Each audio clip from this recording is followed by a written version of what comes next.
Now we are ready for our next panel discussion, Feeding the Future, Decarbonizing Agriculture Through Innovation.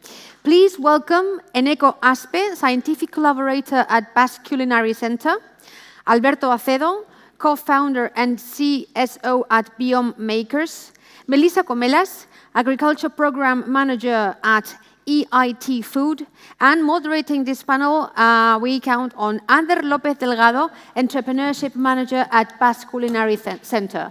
Welcome to the stage, and the time is yours. Thank you very much. Don't be shy, don't be shy. An applause is always welcome. Okay, perfect. Can you hear me? Yes, perfect. So thanks, everyone. My name is Ander. I'm the Entrepreneurship Manager of the Basque Culinary Center. And the Basque Culinary Center, in a nutshell, is the first and now the best university in the world for gastronomy. As you probably have seen, the Basque Country really well known thanks to industry, but also thanks to food. We are like the Disneyland of Michelin-star restaurants. And of course, we have the first and the best university in the world for gastronomy. We decided to do this panel because even if the summit is about energy, transition, and all these great things. I studied in the School of Engineering of Bilbao, so I can say this. But we think that it's really important, the agricultural aspect in the energy transition. Thanks to that, we decided to have this panel with amazing panelists like Melissa from EIT, Alberto from Biome, and Eneko from also BCC, but other projects. We will speak about not only the importance of the agri or agri-food change, as we call it, in the energy transition, but also in the climate change, but also why we think that the Southern Europe, Spain, also the Basque Country, is a good opportunity to be a leader in agri-tech or agri-food tech in the world. So thanks again for coming, for listening, and thanks again to all the panelists. So please, just I want to welcome you and speak about who you are, what is your role, and specifically, what is your work related to agriculture? Great. So I assume I'm the first one, as I'm the closer one. So hi, everyone. So I'm Melissa, and I'm here to present EIT Food. So EIT Food is the European Institute for Technology and Innovation.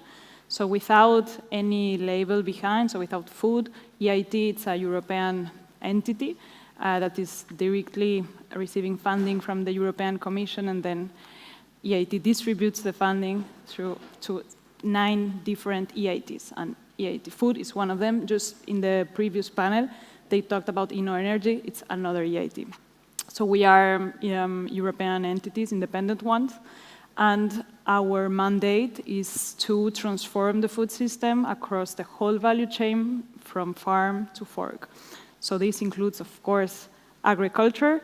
So we support innovation and entrepreneurship across the whole value chain, and we also support farmers through different programs, as well as startups.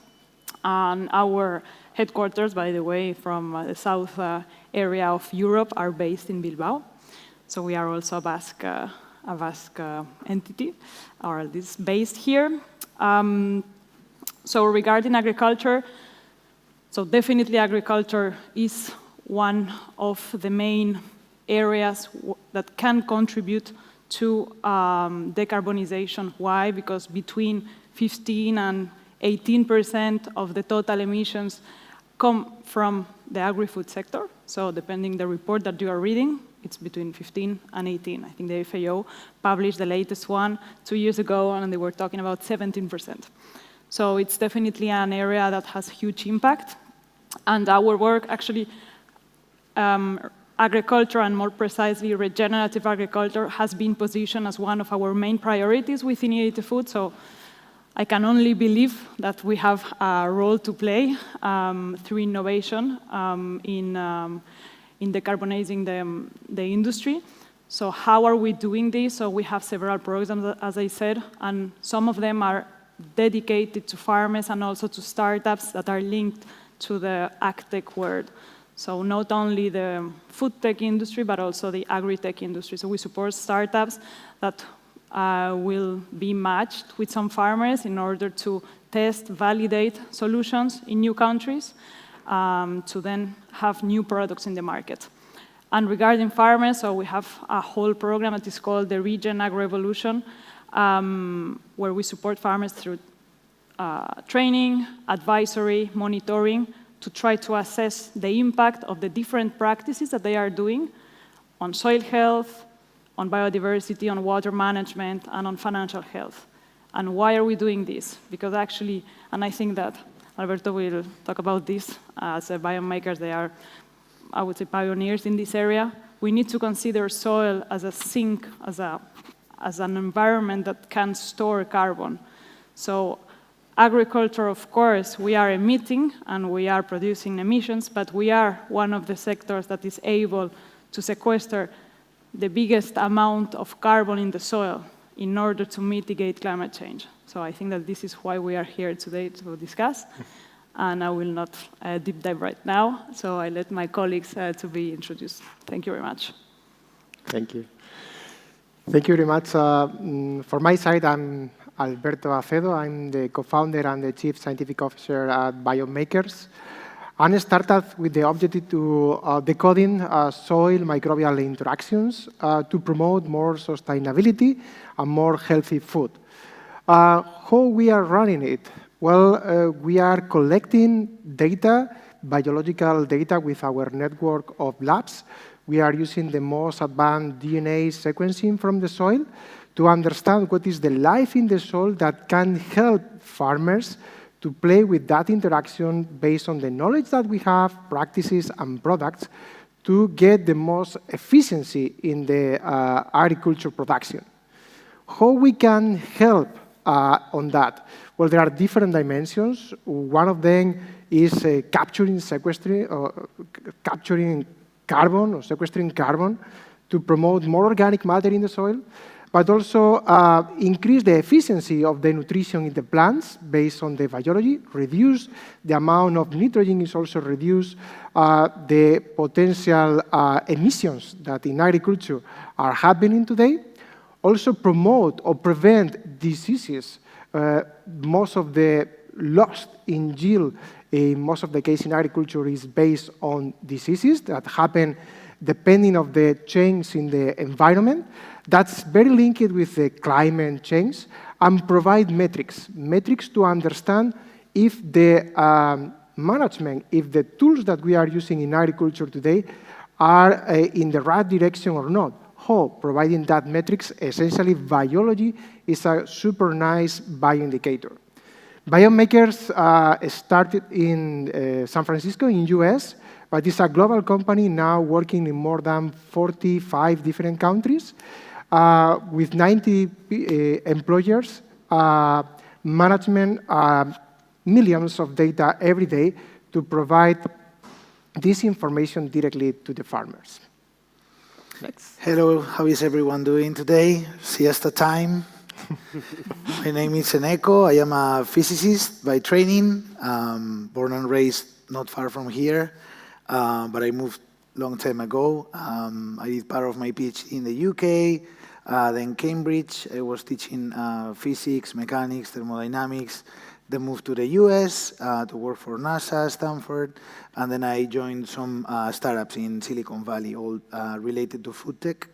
And now I keep my collaboration with NASA. We basically do using mycelium, food for space, that we hope it is at some point used here on Earth as well. And then I work also for Sandbox AQ. We apply AI and quantum technology. I'm based in San Francisco, California. And I also published a book with a pretty well-known chef here in the Basque Country, Eneko, that is called La Receta Verde. It's only in Spanish yet. If you want to practice your Spanish, if not, it will be soon in English as well.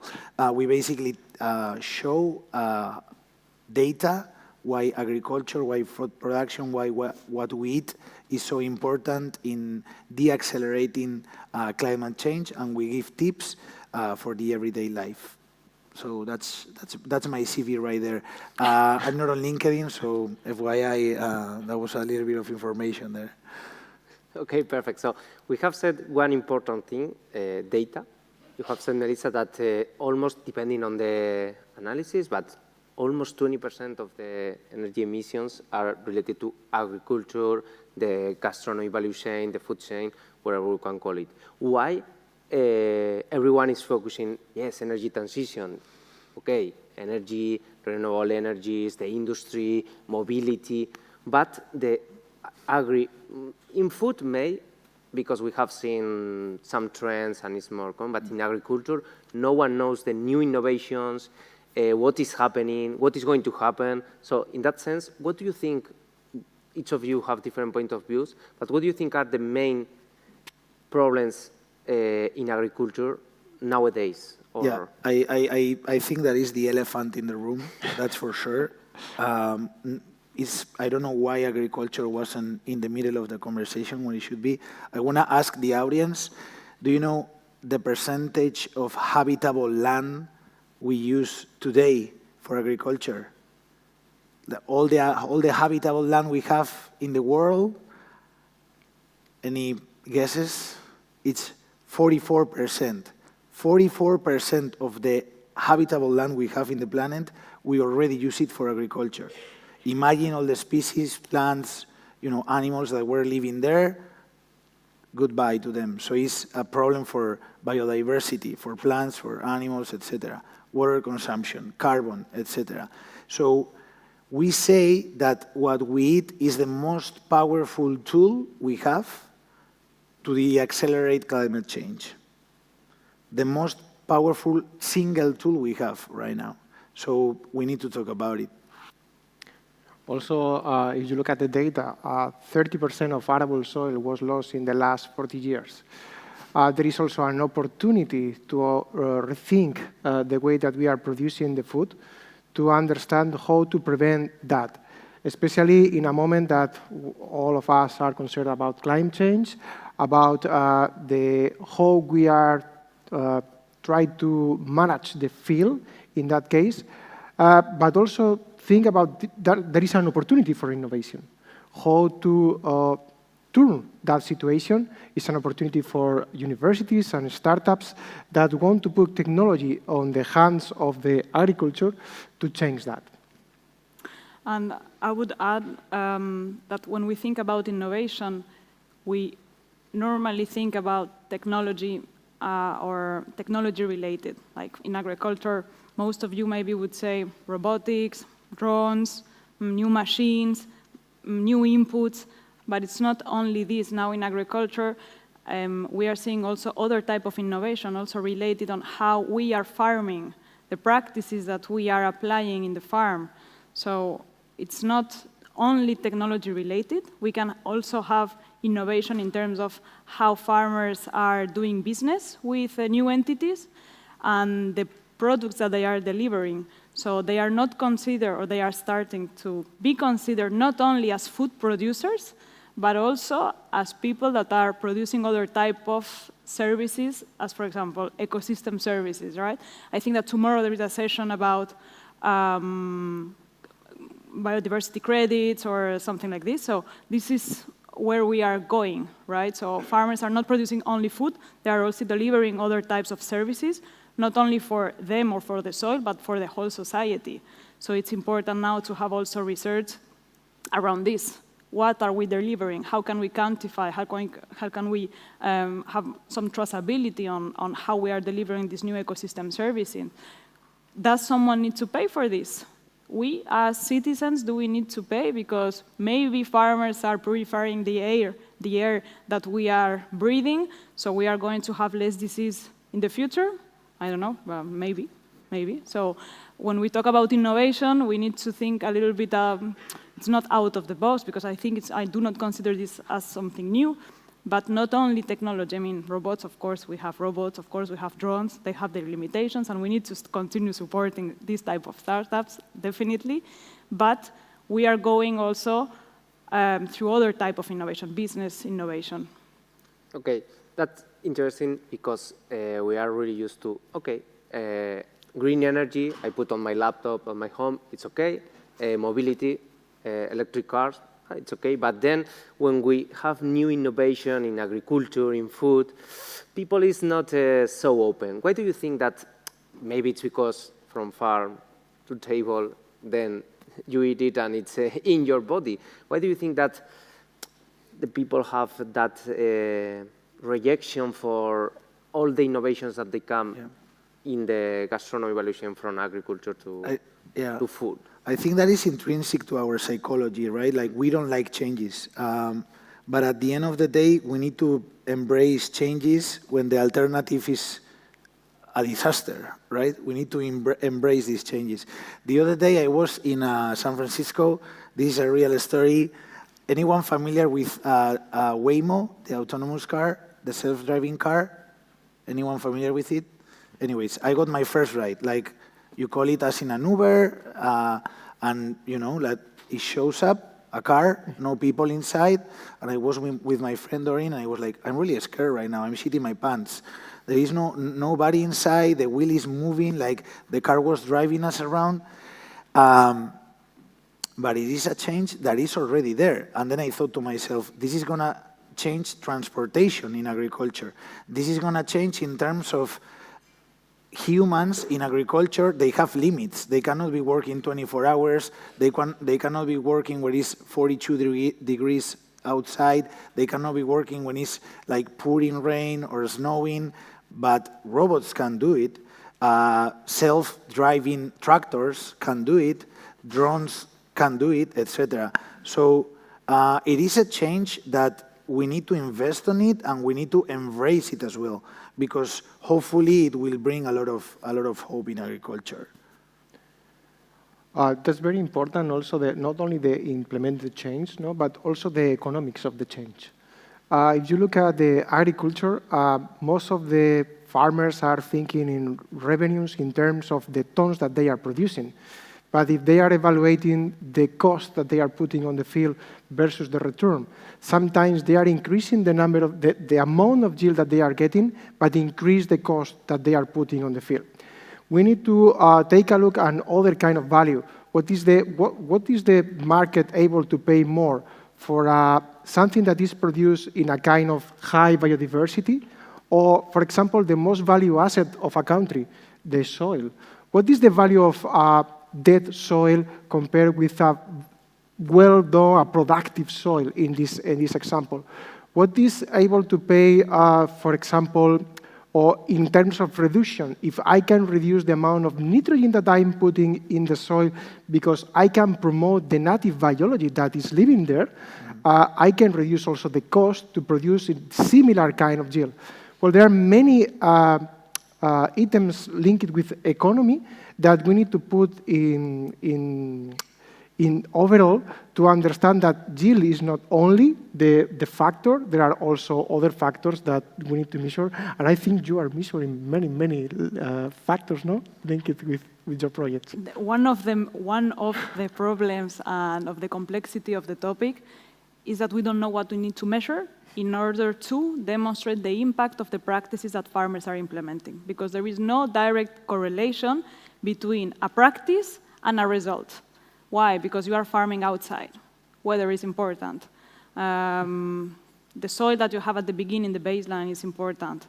How markets are evolving in time for cereals, for example, has also an influence. So even though you are doing perfect farming, if this exists, there are many other factors that you cannot control that will have an impact also on the results of your economic balance at the end. So how can we actually attribute each result to each practice? This is very complicated, and I would say that almost impossible. But the idea is at least to try to have some dynamics, some averages. And I wanted to say something before. Yes, I remember.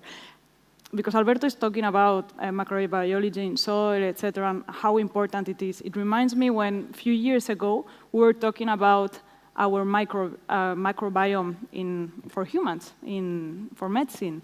It was something very new, almost alternative medicine, and now we are almost convinced, I think, and we even eat yogurts because we know that it's good for our health, right? But before it was something new. And it started to be a trending topic at the beginning. It's great, blah, blah, blah. And now it's a reality. For soil, I think it's happening exactly the same. We are not considering the soil with the importance that we should. Because as we said, 44% of the soil is dedicated to farming. So the potential in terms of area that we have available to sequester carbon is huge. It's the biggest one in all the industries, I would say. And why it's difficult? Because, and it's funny because this morning when I heard some of, well, I have no idea of the energy sector, apologies, so I'm an agronomist. But I heard that the challenges and bottlenecks that the sector is facing for switching from fossil energies to renewable ones are quite the same that we are facing in our sector to transition. Is the network and transition mindset. We're in a sector, in Spain, for example, the average age for farmers is 60 years old, 57 years old. So maybe in energy, the problem is that we need to switch from fossil and the big plants, big factories, and the big networks are done for this. And now we need to take into account that I have solar panels, he has solar panels, he has aeolian, whatever, and we need to adapt the network. In our case, it's more or less the same. Our network are farmers, and farmers need to adapt to this change, and it's going to take time. So we have the technology is available, the know-how is available, but we need to implement it, and this is the tricky thing. Yeah, I want to plus one what you both are saying, and very quick comments. First one related to that there are many factors, you know, like weather, right, humidity, rain, the chemistry of the soil. Well, now we have a tool that is generative AI that we can use to predict which will be the best crop for each place in the world. So production can be enhanced like so much. But question for the audience. We need, I love the audience, we need 2,500 calories on average every day. Average, 2,500. Do you know how many calories per capita we produce every day? 5,000. So we produce twice the food we need. Twice the food we need. And we waste 1/3 of the food that is produced. So actually, we don't need to produce more. Yeah, no, absolutely. So it is sometimes not that we need to produce more, but what do we do next? And then another thing that I think it will be interesting. I am a freak with science. I love science. And the other day I was looking at scienceheroes.com. And they have a list of all the science advances that saved more lives in history. Do you know which one is number one? Number one science advance that saved the most lives in history. Well, I was really surprised because it's not medtech or biotech, it is agritech. And it was Carl Bosch and Fritz Haber inventing the synthetic nitrogen fertilizer. It saved 2.3 billion lives just because the production skyrocketed. What is the problem? Soil. So now we need to innovate in next generation innovations, if you wish, to solve this big problem that we have, this elephant in the room. And regarding to that, and to finish the interesting roundtable, we have said many bad things or not good things about the agriculture, but we really think, and we were speaking previous, that we really think that Southern Europe, specifically Spain, can be a leader in the world in agri-tech or in agri-food tech. We have the knowledge, where Basque Center is a good university, but there are many good universities in agri, in food. We have the reputation, we have a good science and innovation and technology. What do you think, or what is the next step for Southern Europe or Spain to become a real leader in, you have seen San Francisco, you have seen many other European places, to become the Silicon Valley or the next big tech hub for agri-tech? What do you think it needs to happen, or are the next steps? Well, I would say that it's already happening. Spain is the garden for Europe. So we are, I don't have the numbers, and maybe you can illustrate that with numbers, but most of the vegetables that we are eating in Europe come from Spain, so the potential is definitely here. I think it's more a matter of how are we perceiving farmers, and I think that this is changing also. I'm pretty sure that you heard about the protests that we had all around Europe, so I think that this is changing, and I would say that the potential is there, the technology is there, we just need also to bet on this. The money is there also, because there is plenty of money available, especially coming from Europe, from the CAP, for example. So I would say just it's a matter of organizing everyone, reorganizing everyone, the whole sector, with the different stakeholders that are used to work by their own, and just rethink the business. Well, many factors are confluent right now in Spain to prepare the receipt for the innovation. First is the climate change, how this is affecting to agriculture, how they can affect the kind of crops that we are currently running in Spain. Second is legal things. European Commissions, the politics are influencing a lot now, or putting a lot of pressure in agriculture.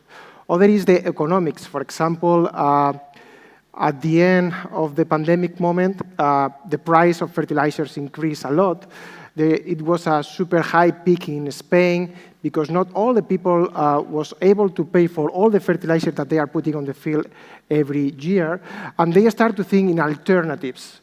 That alternatives now started in many, many projects. I know, for example, universities in Almeria testing replacing nitrogen or decreasing the nitrogen application, for example, adding a specific bacteria that allow to mobilize nitrogen.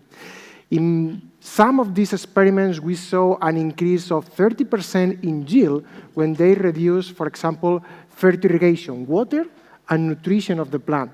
Well, this is the perfect place to start with these innovations that can change all the whole systems. Yeah, and there is a need for innovation. So they call the bread baskets of Europe are Ukraine, big issue, Spain, big issue. Why?